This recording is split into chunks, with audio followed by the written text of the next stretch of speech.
precisa microfone não, né?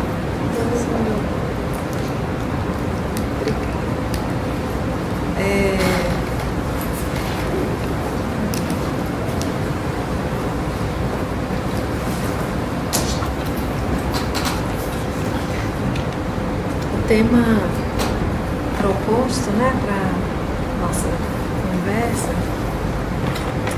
é o uso da voz narrativa, da voz off, e que nesse filme tem uma construção bastante interessante, que embora seja uma narrativa do aspecto do filme em primeira pessoa, autobiográfica, né? Ele conta a história dele mesmo. O filme constrói uma forma narrativa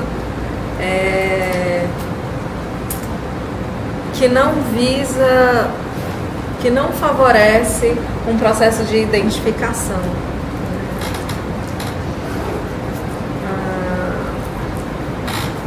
E é claro que isso não está apenas na forma como ele fala, né? Não é só no tom da voz dele que isso aparece. É também, né? Porque ele fala quase sempre numa cadência muito parecida. A gente não consegue nem sempre perceber, mesmo quando ele fala de arrependimentos ou de felicidade, uma variação muito grande na tonalidade da voz dele, né? Ele vai falando quase sempre num tom muito parecido, muito semelhante. É como se houvesse uma indiferenciação entre os diferentes acontecimentos, tanto faz se o filho nasceu, se a mulher morreu, se ele ganhou dinheiro ou se perdeu, né? Assim, os acontecimentos mais importantes que ele narra, ele dá a todos o mesmo peso, né? Sem que haja tanta diferença entre esses diferentes acontecimentos. Mas dentro desse processo de construção dessa narrativa, é fundamental, né, para construir essa relação de distanciamento do espectador com o filme, o trabalho da câmera. É bastante importante, assim, a forma como o filme se constrói visualmente é muito ancorada num ponto de vista que não está presente em nenhum momento, assim, o lugar que a câmera nos coloca, porque, né, partindo do pressuposto que a gente vê o que a câmera mostra. Então, o nosso olhar é o olhar da câmera, onde a câmera nos posiciona diante dessa história. E a câmera nos posiciona quase sempre num lugar distante, né? A gente está sempre fora dessa relação. E isso também acontece na forma de relacionamento entre as pessoas. A gente percebe que esse trabalho da câmera é um trabalho que dificulta a forma de criar relação entre as personagens, né? Mesmo as cenas, tem uma cena, né, do Paulo Honório e Madalena que eles estão de mãos dadas, ali ainda é namoro, né? Mas a gente não vê troca de olhares, a câmera não coloca o espectador próximo a esse casal, e entre eles também, né? Eles falam como se não tivesse um falando com o outro, como se estivesse muitas vezes cada um falando sozinho, né? Você não percebe um direcionamento dessa fala, né? E aí essa relação dessa fala, dessa forma como eles falam, né, para a forma como essas cenas são filmadas, potencializa, né, esse efeito de distanciamento no qual o filme se constrói esteticamente. E tem, assim, eu vou colocar 2 pontos, esse é um e agora um segundo ponto, e aí depois a gente conversa, né? Vocês me falam também se vocês percebem assim, né? Tem um outro aspecto que nesse filme fica muito claro, né, que diz respeito à narrativa cinematográfica, que é uma discussão sobre quem é o narrador, né? E é curioso porque quando a gente pensa uma narrativa em primeira pessoa, a gente pensa, bom, o narrador do filme é Paulo Honório, né? À primeira vista isso parece ser a decisão mais simples, mais óbvia, né? O narrador dessa história é o Paulo Honório, né? No entanto, a gente pode perceber pelo próprio papel em que a câmera se coloca, né? Esse distanciamento em relação à cena, que há um outro narrador que não é o Paulo Honório, né? Então é nesse cruzamento desses pontos de vista, né? O dele, da forma como ele fala e das histórias que ele escolhe contar, e o lugar em que a câmera se coloca, que é um lugar terceiro, e é um lugar muitas vezes estranho, né? Muitas vezes a gente fica pensando se a câmera funciona como um olho externo, seria um personagem, onde eles estariam? E muitas vezes a gente não localiza um olhar humano, digamos assim.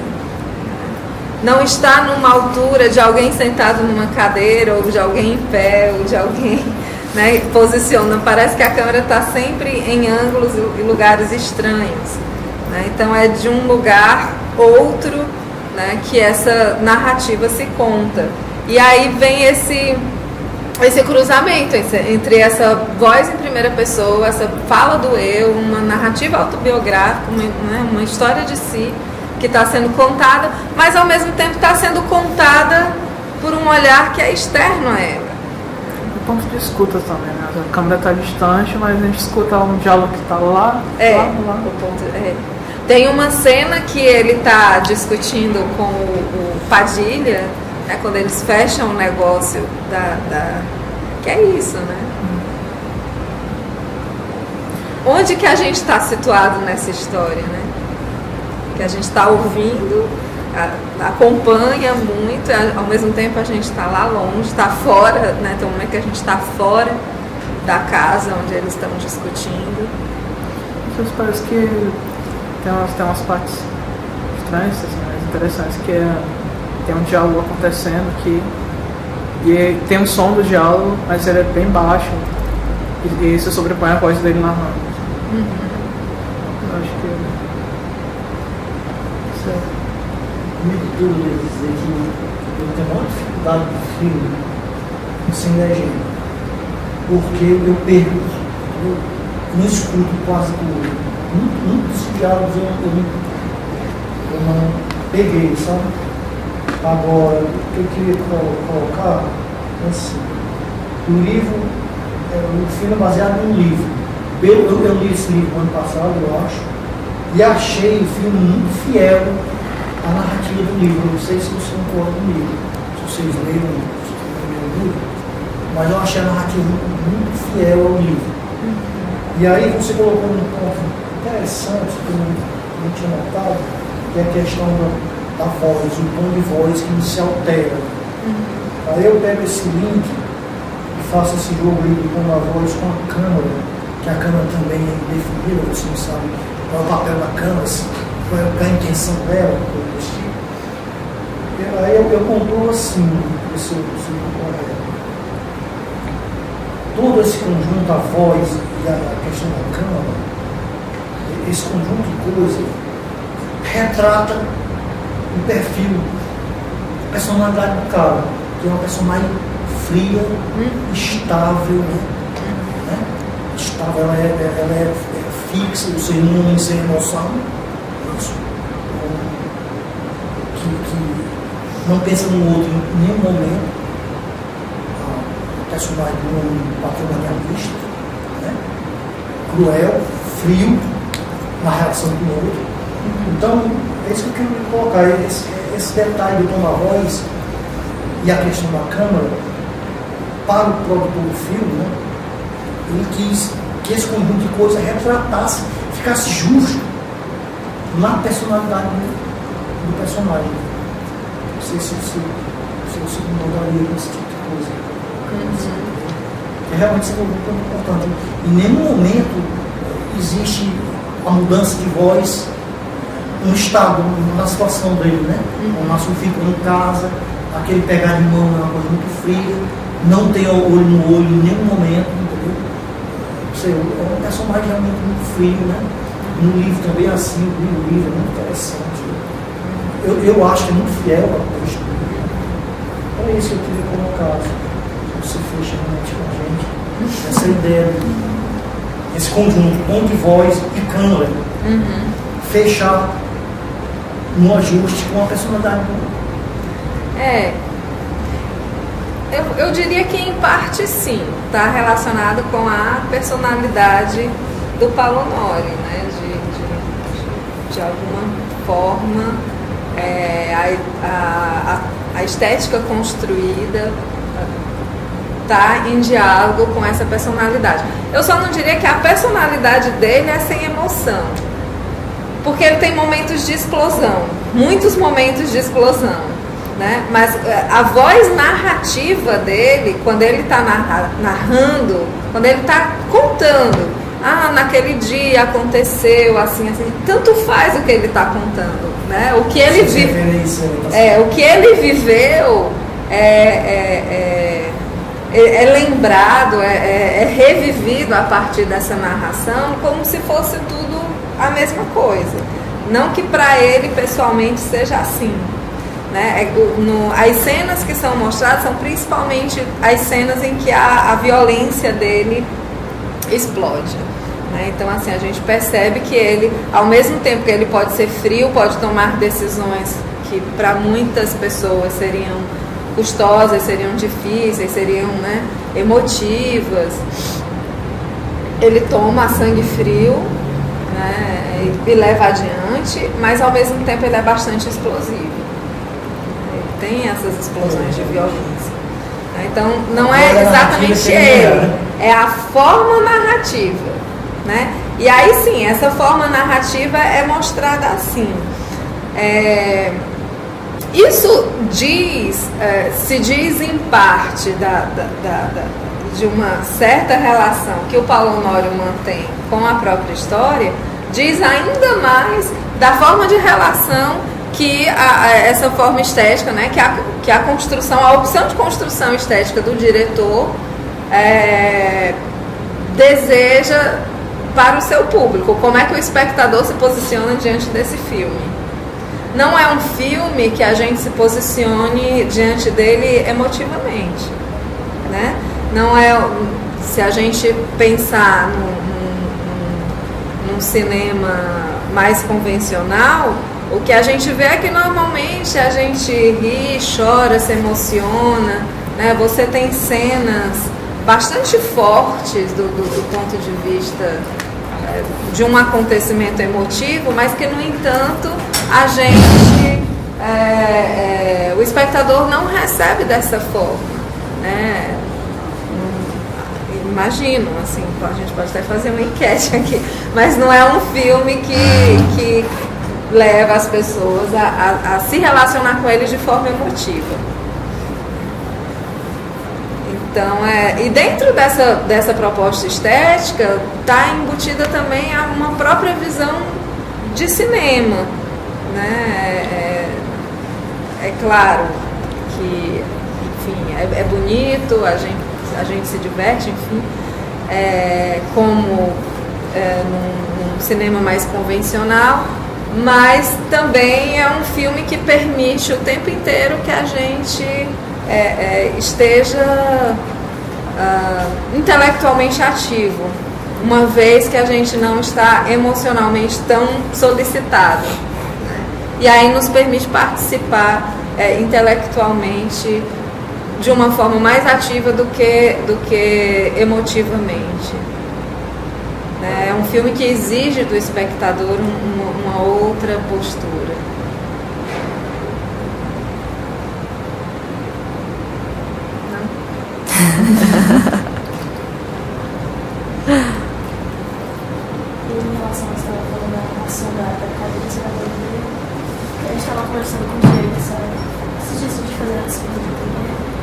que até quando você tá falando, se você sorrir, já dá pra perceber que ele não tem diferença nenhuma, assim, não tem praticamente noção nenhuma.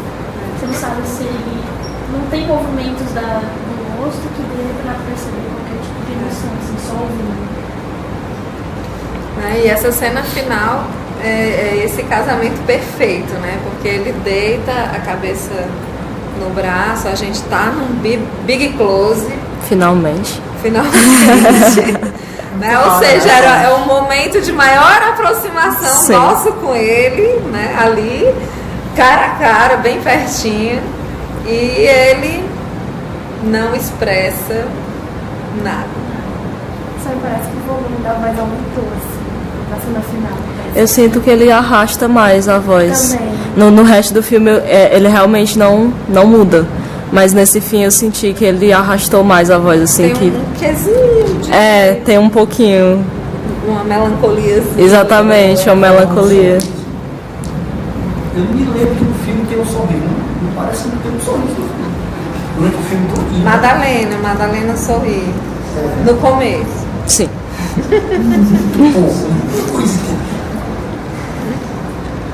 Agora eu fiquei assim, não sei. É só lembrar que eu tinha um livro. Se não me engano, no livro, porque ela escreve uma carta, né? Está escrevendo a carta e ele chega, né? Ela rasga a carta. Se não me engano, no livro, mais na frente ele descobre o que é que ele escreveu. No filme não vê lá. Mas no livro a gente vê, né? Eu não lembro. Eu acho que isso é mais um fator de distanciamento, assim, porque as duas cartas, a carta que ele encontra a primeira vez que ela rasga, não dizem o que é, e depois a carta que ele lê também não falam o que é, e ele não vai ler o resto, né? Não mostra. Não mostra ele lendo o resto.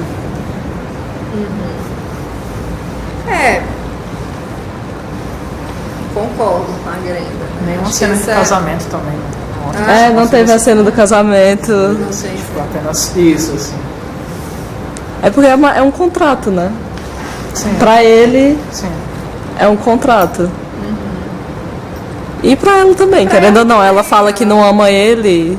E ela não é ela fala várias vezes que não é uma mulher religiosa, ela não faz questão de casar na igreja, aparentemente não teve festa, não teve nada. Ela se mudou pra lá e pronto, estão casados.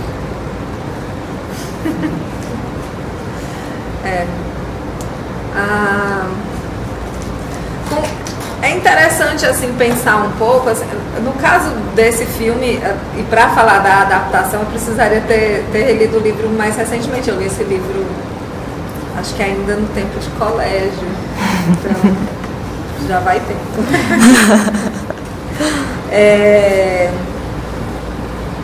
Mas é interessante pensar assim, a gente pode até levantar essa questão, né? O que é uma adaptação fiel, né? Pois é, logo no início, quando ele começa, né?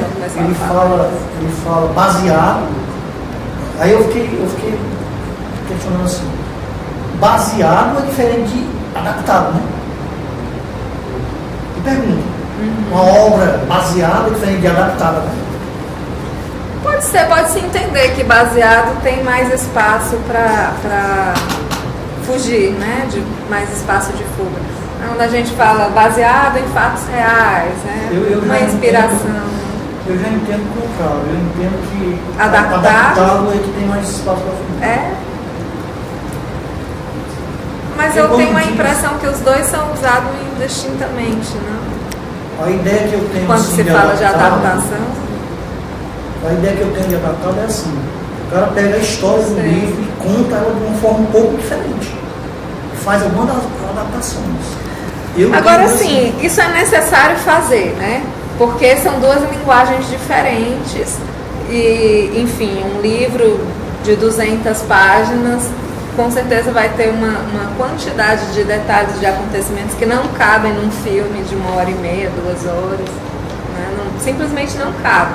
Além de ter uma questão de serem linguagens diferentes, né? Do que permite a literatura é diferente do que permite o cinema, né? Cada um tem suas vantagens e permite coisas, né, maravilhosas, mas enfim, são diferentes.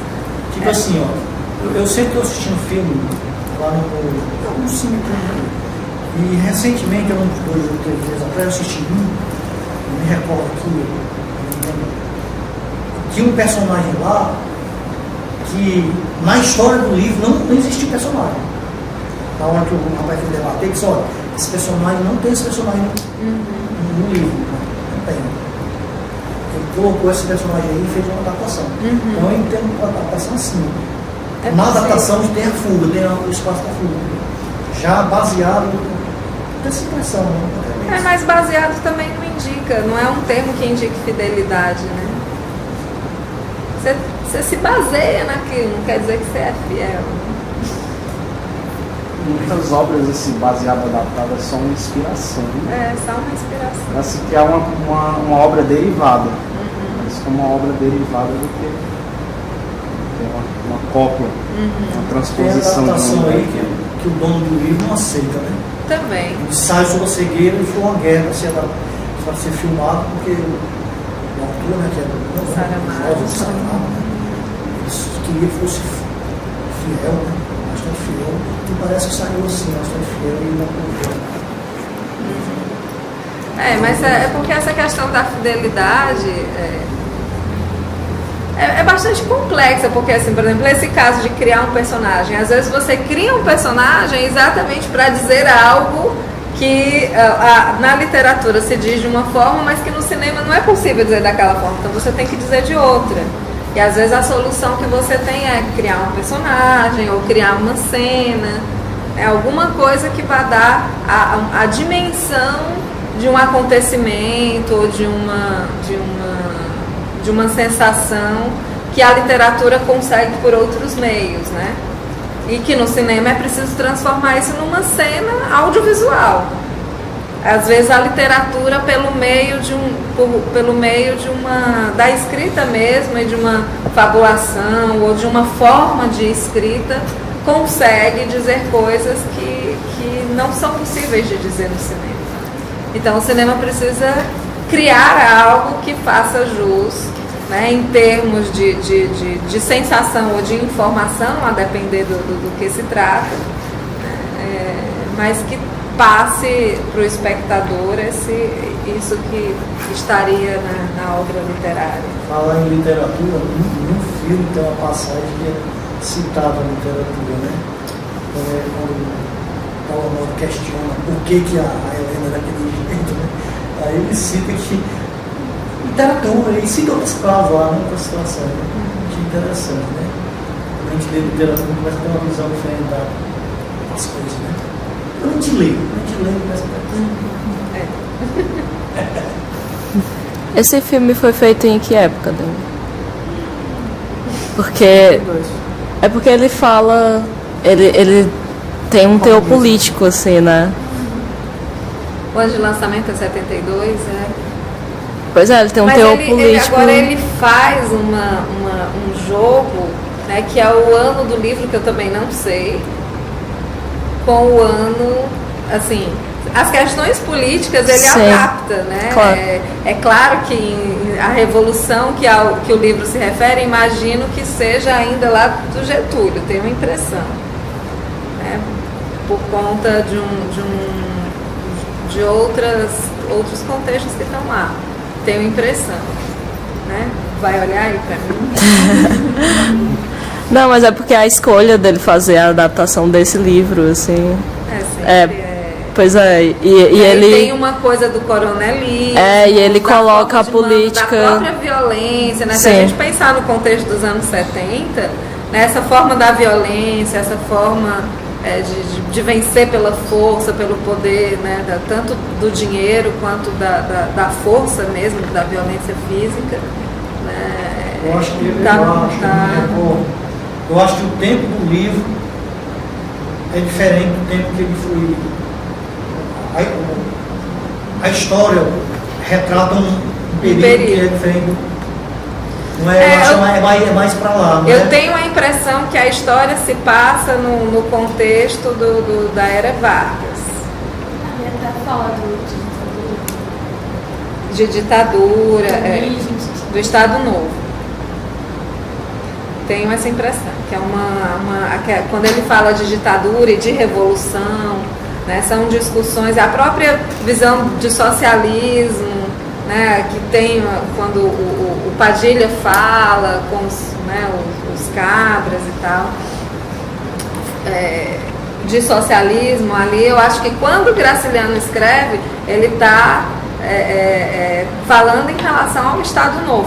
Mas quando o Leon Hirschman filma, isso já está dentro de um contexto de anos 70, de ditadura militar.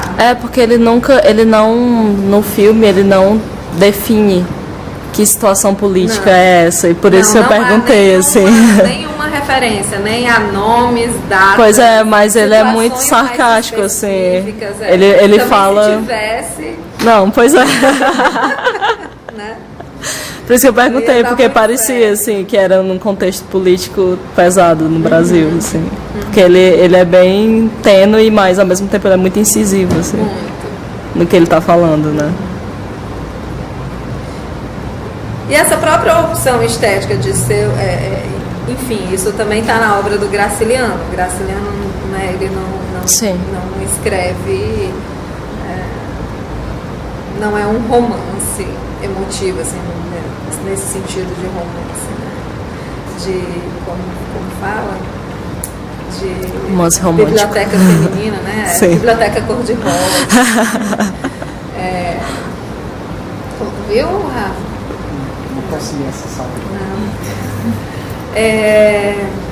Né, enfim, de forma alguma não é o estilo do Graciliano. Mas, por que a gente estava falando isso? Ah, sim, mas a forma que o Leon escolhe, também do ponto de vista da forma estética, está muito relacionada com as discussões estéticas do cinema dos anos 70, né? Bastante marcada, inclusive, por uma visão política, de que cinema não é só entretenimento, né? Então tem uma questão formal aí que passa por uma visão de cinema, né? Diferente da mais comum, que é a de ver o cinema como entretenimento. O que mais? Aquele plano lá, Rafael, que a gente achou estranho. De 1h10. Eita. Nossa.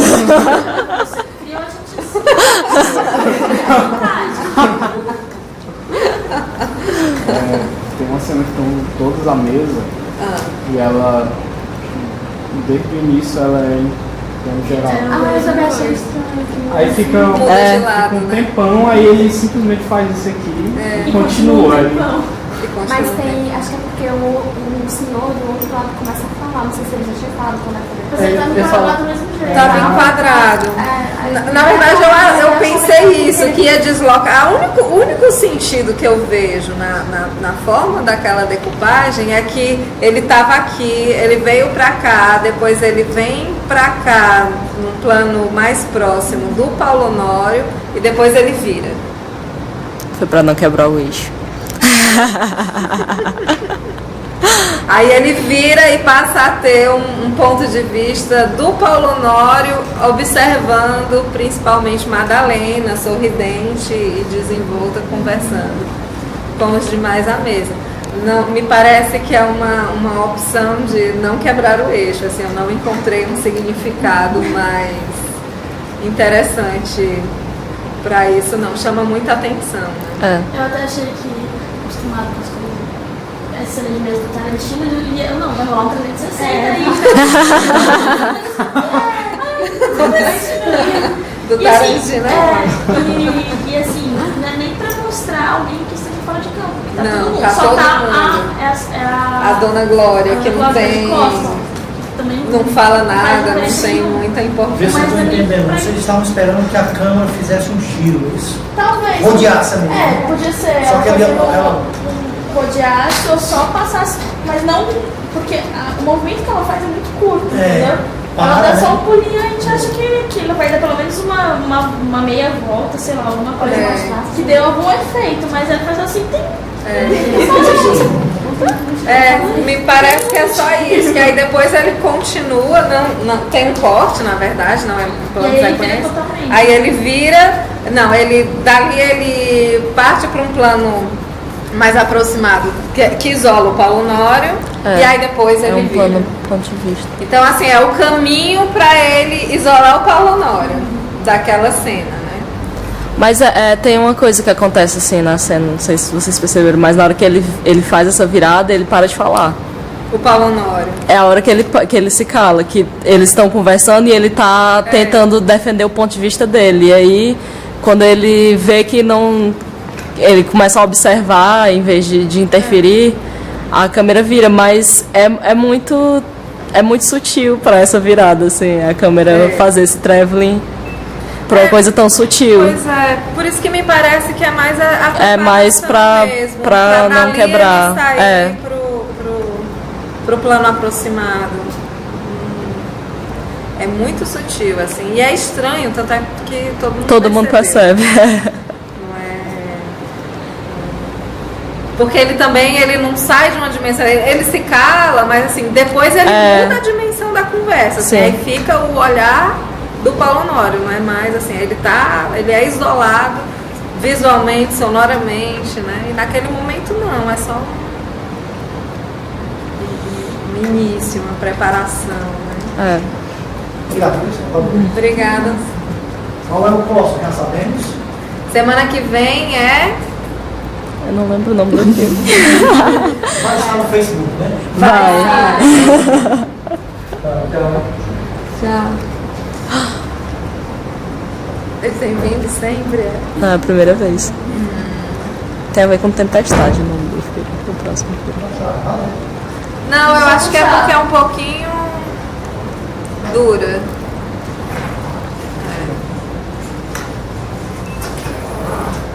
Em caso de emergência, lembrem-se de ter força. Né? O que mais? Então, voltando àquela coisa de então quem é o narrador, né, é um aspecto interessante a gente pensar nessa dimensão do narrador, do lugar do narrador em relação à narrativa, no sentido de que você, mesmo quando você tem, é claro que aqui isso fica bastante explícito por essa postura distanciada, né, que tanto o trabalho da câmera quanto a voz, né, a tonalidade da voz narrativa criam. Esse distanciamento é explicitado, mas de qualquer maneira o filme expõe uma característica assim, né, teórica da qualidade da narrativa em primeira pessoa, que a narrativa em primeira pessoa, dentro do filme, enfim, do livro também, a gente não pode tomar como sendo uma narrativa em primeira pessoa.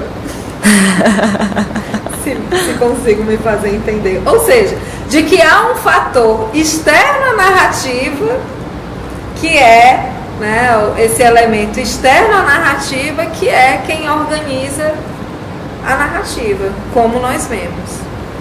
É do lado de fora da narrativa, no limite mesmo da narrativa, ali encostadinho nela, que há uma figura, que é uma figura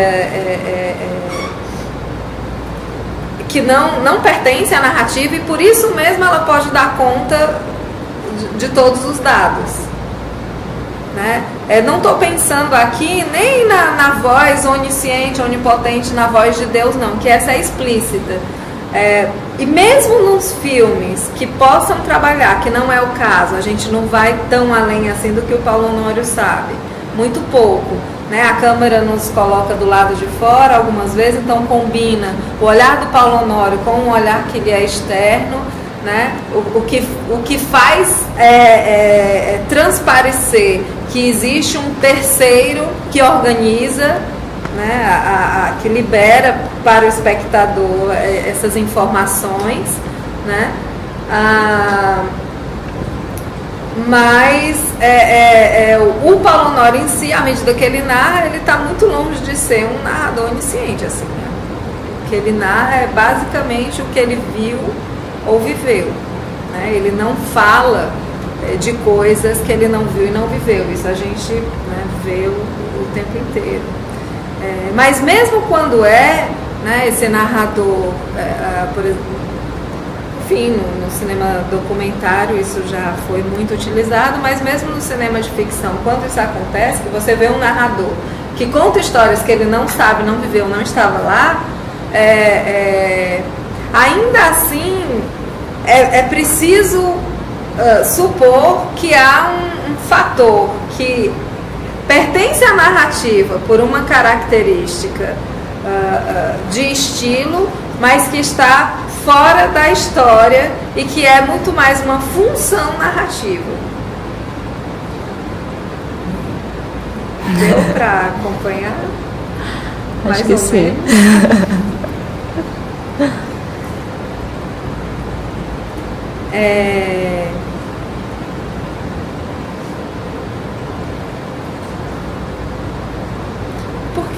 Porque assim,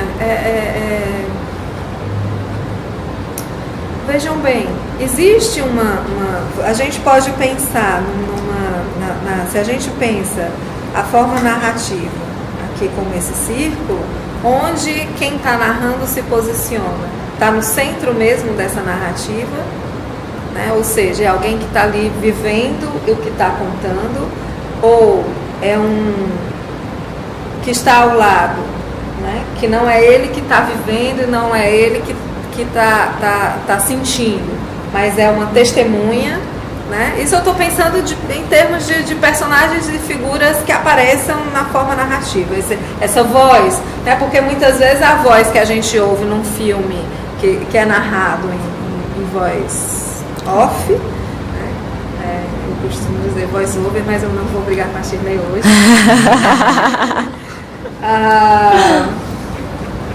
Em voz off, essa pessoa, ela pode não ser, algo aconteceu com a Ana Paula, mas não é a Ana Paula que conta, sou eu.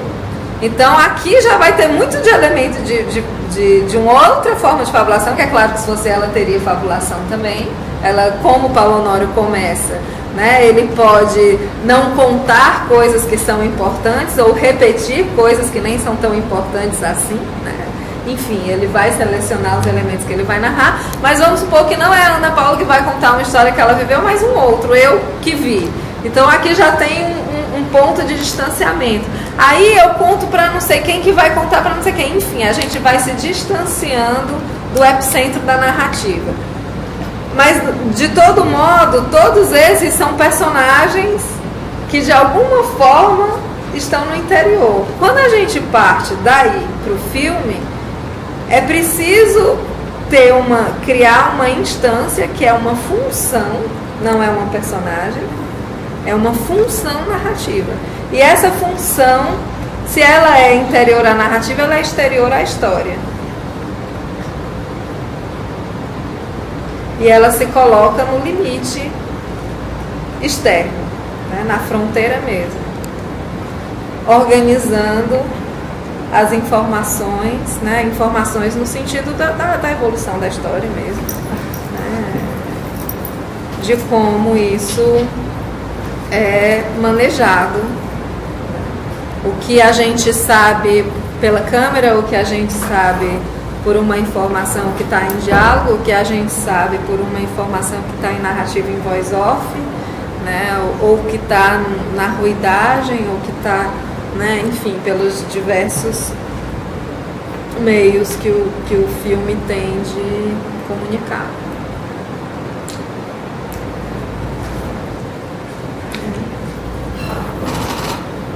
E no caso desse filme,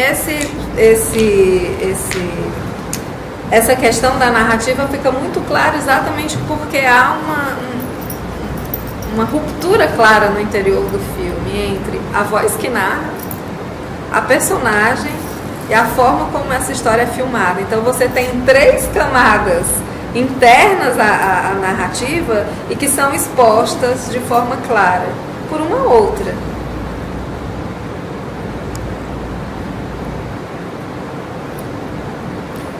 pensando que essa câmera que está exterior, né, a narrativa, além de estar narrando e mostrando os acontecimentos assim, com esse distanciamento e tal, essa opção de justamente colocar esse distanciamento também fala de quem é o Paulo Honório, assim, eu concordo com o que ele falou, essa rigidez, poucos movimentos de câmera, por mais que estejam exteriores, que não sejam o Paulo Honório, né, a visão do Paulo Honório, falam, essas coisas falam dele, assim.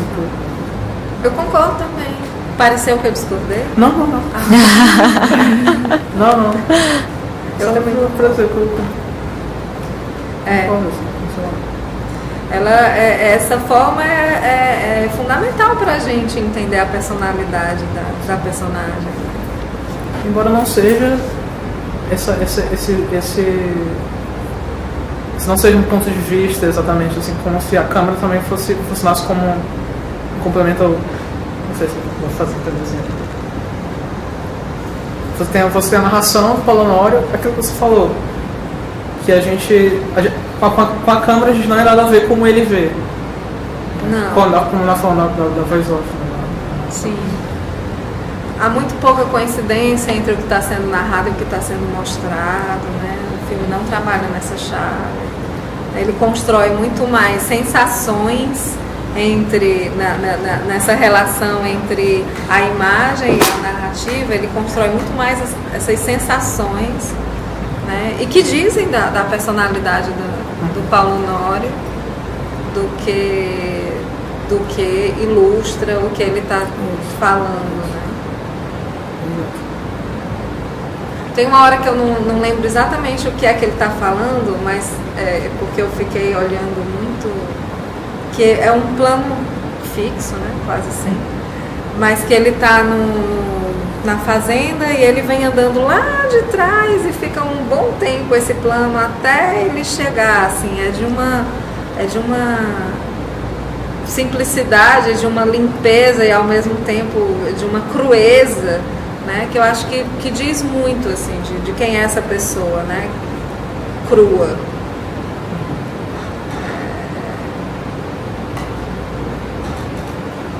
Falar nisso, tem uns momentos que ele olha pra câmera, né? Muitos. E mesmo assim sei lá, é diferente dos outros filmes que eu já vi, que o personagem olha pra câmera. Não sei explicar direito, mas ele usa isso, mas é totalmente diferente. Não alcança o espectador. Exatamente, ele não alcança, porque normalmente quando o personagem olha pra câmera, você se sente. Sente observa, sente olhado. Você sente que ele tá olhando pra você de volta, assim, e ele não, assim, ele olha, mas você...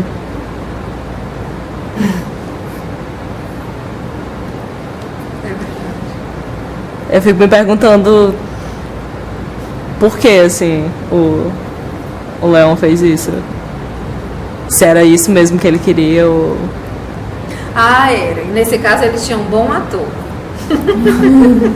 Com certeza.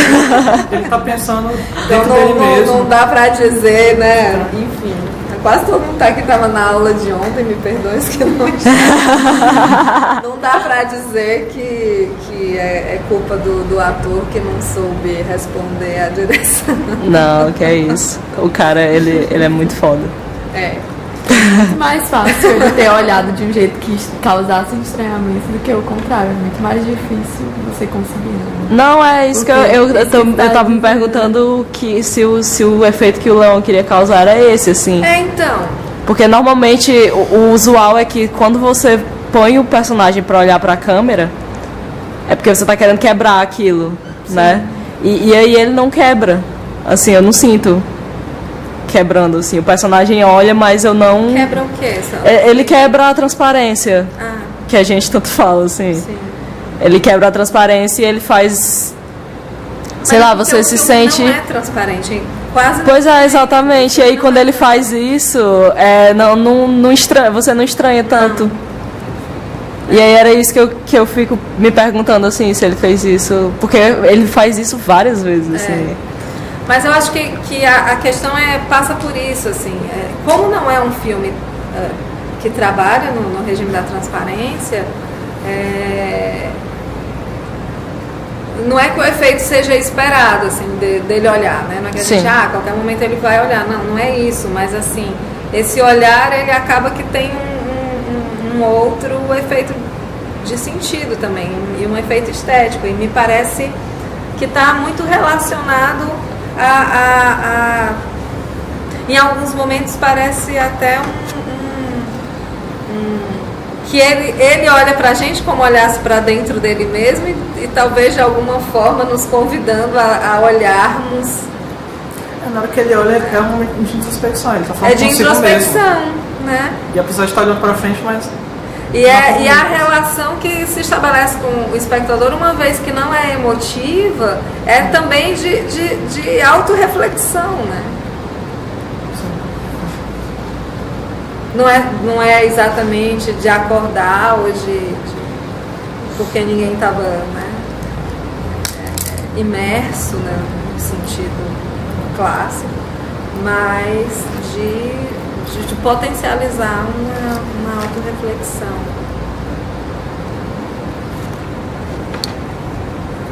O que mais?